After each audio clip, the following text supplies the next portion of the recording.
Hello, lovelies. So, video number 2. We just did a beautiful Happy Mail unboxing from Cindy at Lulu's Treasure Troves, which was so awesome. And we figured since we're sitting out here, we might as well do another one. Actually, I was going to read a meme. She's going to read a meme. It's not a meme like haha funny joke meme. It's a very cool concept that I think more people need to recognize. And that it's okay that you're not the same person with everybody. Bird. So, I'll read it and then we'll talk a little bit.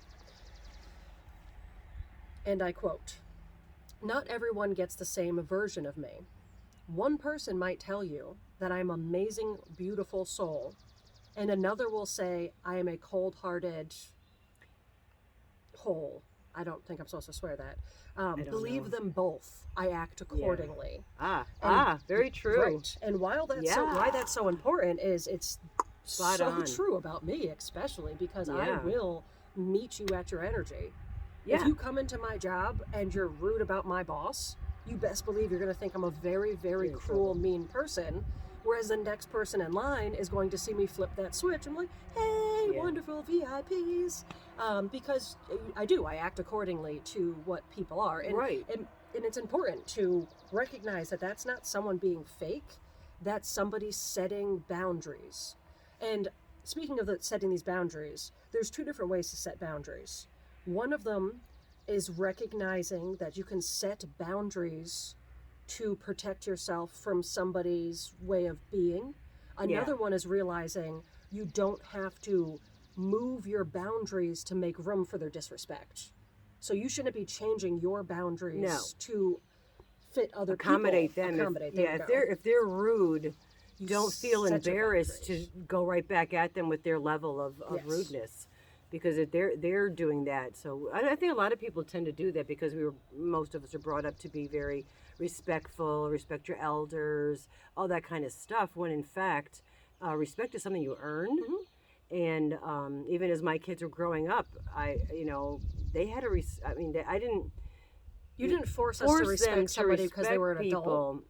You allowed adults to be respectful. I told you not to be rude unaccordingly, but if somebody were to, I wanted them also to be able to feel the empowerment if someone was doing something wrong, just because they were an adult, that they could say no, this is wrong, And it's important to make sure, especially with people's negativity. Yeah, being that you're bringing up children, I want to quickly touch on that. It's important to recognize.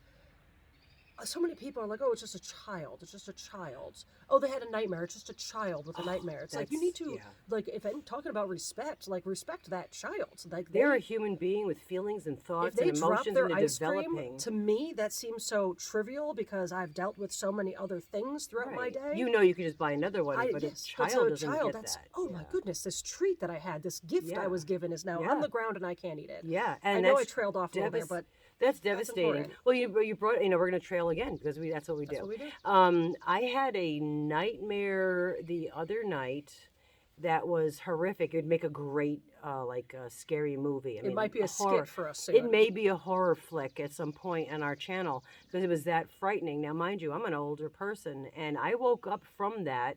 It jolted me out of bed. That's how frightening it was. And then I'm like, okay, whew. Because your subconscious mind doesn't know the difference between dreams and reality. So it takes you physiologically to be able to regroup that, and say, okay, it was just a dream, because you have to basically really tell your brain that that's what's happening, that it is a dream. So I woke up panicked about it, freaking out, laid back down. And when I started to doze off, I went back to that nightmare. Okay, so in saying that, and again, not that I'm the greatest mother, I'm far from the greatest mother, but there were a few things that I did all right. But that's one thing I did with the kids and all children is when they had nightmares, is not to, it's just a nightmare, go back to sleep. It's, let's talk about it, then let them verbalize it, so their brain could navigate on what's reality and what is your subconscious and what's reality, and then change the subject into something else that they could start thinking about, and then go back to sleep. Yes. So don't just throw them back in the bed and go, it's just a dream, go back to bed, because you're devaluing them as a human being and devaluing their feelings. And talking about respect for children, I'm saying this to every single adult everywhere. All y'all out with it. It is never okay to, there's some dirt on my arm. It's When, gross. when isn't there dirt Gross. on her? Yeah. She's just a dirty It is girl. never okay to be upset that a child is not comfortable and doesn't want to hug you. Are you a grandparent? Did you not see your that child for a whole year and they're not comfortable coming up to hug you? Never You make say, that's okay, I still love you. Yep. And you accept the fact that that child is not comfortable yet. Yes. If they become comfortable at some time during your visit, awesome. Allow them to give you a hug, but it's never okay to tell Never force a child it's okay to feel uncomfortable with human adult contact. Yes. Because that's a bad message. That's something else I always did, and I had to explain to the adults. My ex-mother-in-law used to be very insulted when my son wouldn't, reciprocate her immediate, as soon as we walked in the door, wanting to maul this child, and he would freak out. And I would tell her, look, I don't make my children, I allow my children to step back and not reciprocate to whoever you are. And she was very offended, and I said, look, you're okay, but maybe 1 out of 1,000 people has the intentions of doing something harmful to my child. I'm sorry for all the other people that are offended, but that one person I'm protecting him from, and he's going to be able to, and she are going to be able to protect themselves from that and feel comfortable enough to say, no, I'm not comfortable with that and situation. Most adults, when you explain it to them in that manner, they'll get it. Like, oh, I was just upset because I love this kid so much. Sure. I wasn't thinking about the child, the 1% of chances. I Yeah. don't know if the percentage. Whatever we're it making up is. percentages. These are not Yeah. real statistics. even if it's 1 in a million, Yes, it's still too many. it's still enough of a chance to make sure that the child understands Yeah. it's okay to not want to hug potential grandma that I don't see all the Right, time. or that sit might on seem like Uncle a Billy's stranger's. lap or I don't something. need to sit on Uncle Billy's lap. Right. Like it's okay to, and it's great to let your kid understand that, because Right. then they go into the world more prepared.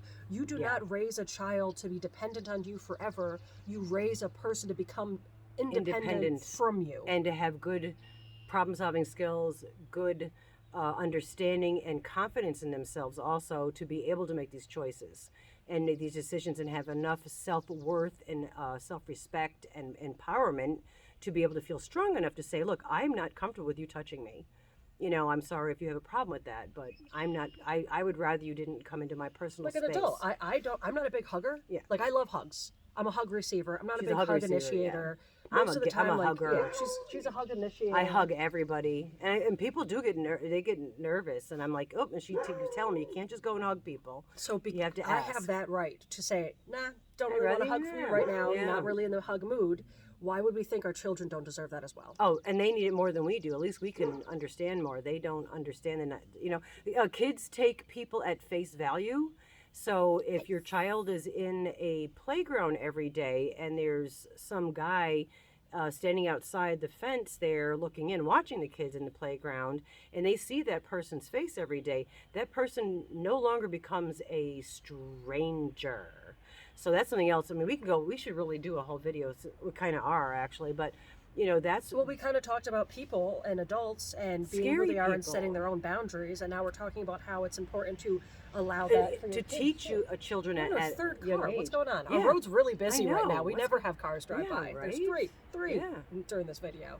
I know, it's like, really, what's going on? And no one So invited us. speaking of us Anyway, and the yeah. country, I'm going to end this with a little silly story. So, the last time we saw my brother, we were in like Middletown, which is kind of more city-esque. It's Yeah. no New York City New York craziness, City. but I guess Lot a of food. horn beeped, and she just goes, "Oh, sounds of the city." Yeah.